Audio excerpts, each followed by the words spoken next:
How do you create a brand in such a tough Indian D2C market? Welcome to the first episode of our series in which we give you a behind-the-scenes look at our attempt to break into this cluttered Indian D2C brand market. We'll give you a rare glimpse of what happens behind closed doors. नहीं तू ऐसे ही बता दे बहुत भारी है As we guide our client, Amaltas Couture, and shadow our execution and marketing heads, Yogesh and Rahul, through the entire branding and marketing process. Want to know how we do it? Hit subscribe and follow along. This is building an Indian D2C brand.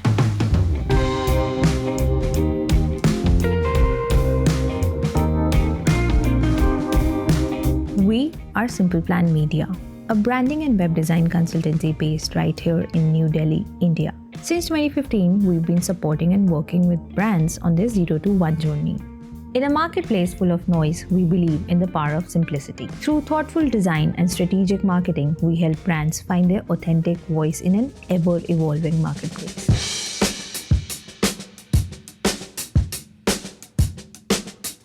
Situated at the heart of Hauz Khas Village, Delhi, and primarily driven by their offline store, Shruti and Santosh have been operating their brand Amaltas Couture, which designs and create custom lehengas and traditional Indian wedding wear for women. Hi, I'm Yogesh and I'm the execution head at SimplePlan Media. Hi, I'm Rahul and I'm a brand consultant out here. So the Amaltas team got in touch with the business team. They provided a brief about what they want to do, and the founders were very keen to work with us, but the price point might be an issue. When you were talking to me about this project, I didn't take it very seriously because again, we don't generally work with Indian D2C brands.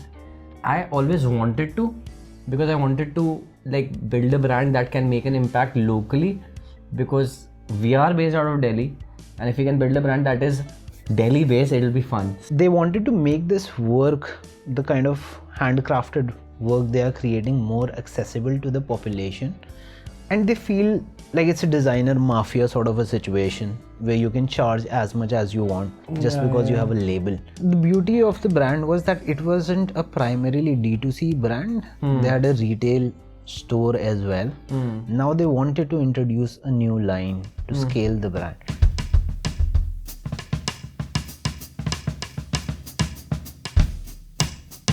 Before we dive deep into what branding is, let's talk about what is a brand.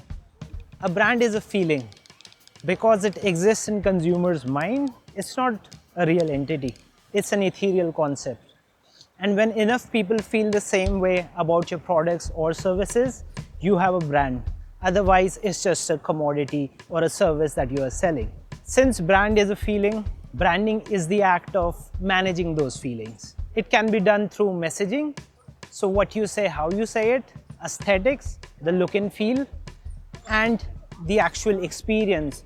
So once the customer lands on the website, your social media, the unboxing experience, talking to your customer support, all these different elements build or convey a certain sort of a feeling. Branding is the act of managing those feelings.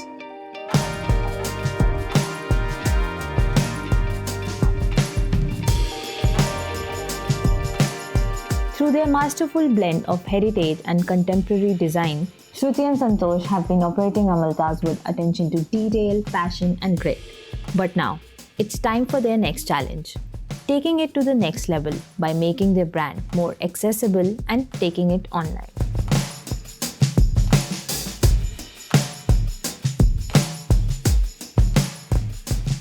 So they had a very unique take to it. They wanted to challenge the status quo of the designer wear collection that is being thrown around, right?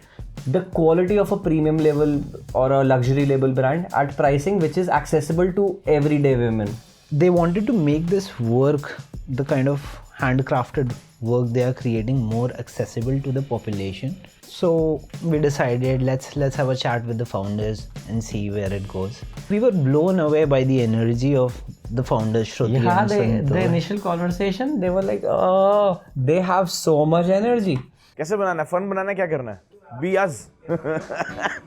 Cool.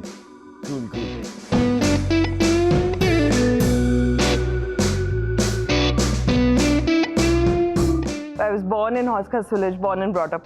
Designers was not really a thing back then, and that's where I saw intricate embroideries and the art of hand embroidery and the art of India, which was honestly not something that you would come across if you went to smaller markets like Lajpat Nagar or even a Chandni Chowk back then. It was definitely the first dream I had that yes, this is something that I want to do with my life. My school is also like literally a kilometer away and right now I live a kilometer away, so I've been in this small radius my entire life, and that's what destiny is. Santosh, the kind of experience and discipline that he brings, he's such a hard worker and his grasp is so quick. I mean, in a month, he was able to understand this business from top to bottom. This is what my wife wore. Oh, actually, this is not the one, wait. 2012, I joined the army. Been at the worst circumstances, worst places, good places also. And that too, para wala to yaar alag hi hisab tha, wherein very few actually volunteer by themselves to get into paras, and I did. And it's a very grueling session of these 3 months that you have to undergo to be actually get selected in it. As soon as I met Shruti, wherein she already had started this journey of Amaltas, we were like, let's do big.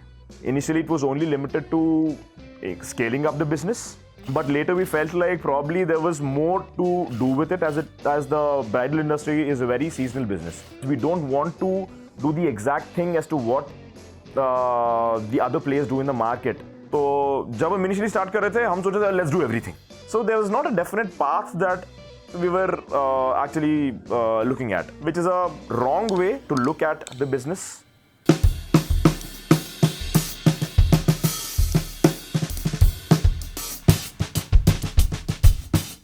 So they had a very good label, they had very good production, they had beautiful designers who were designing such beautiful designs, but they weren't able to create a business that runs across the year, which is why they wanted a sort of like a rebrand of the business, restructuring of the business. If we do a rebrand and this brand already speaks to a certain sort of set of audience, then how do we structure a new range of products? The pricing of it's too off. Yeah, it would be disorienting for the existing customers when they see one product is priced at 50,000, another 1 lakh, and then another line of products 7,000, 5,000, 7,000.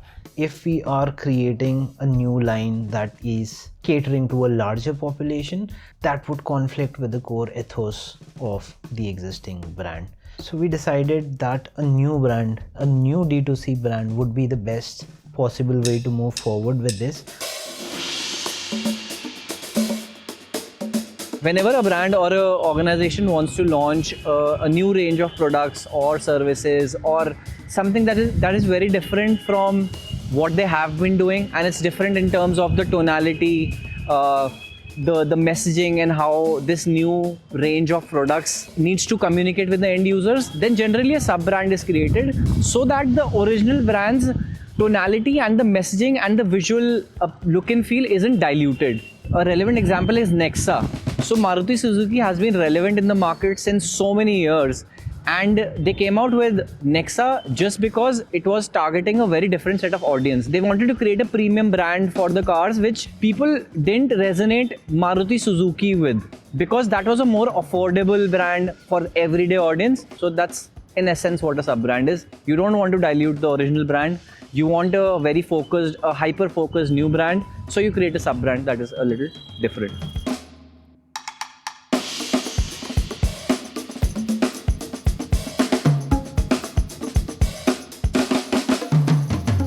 So after the meeting, we thought like, again, we loved their personality and we believed in their vision. So this was something we wanted to be a part of, but the price point might be an issue.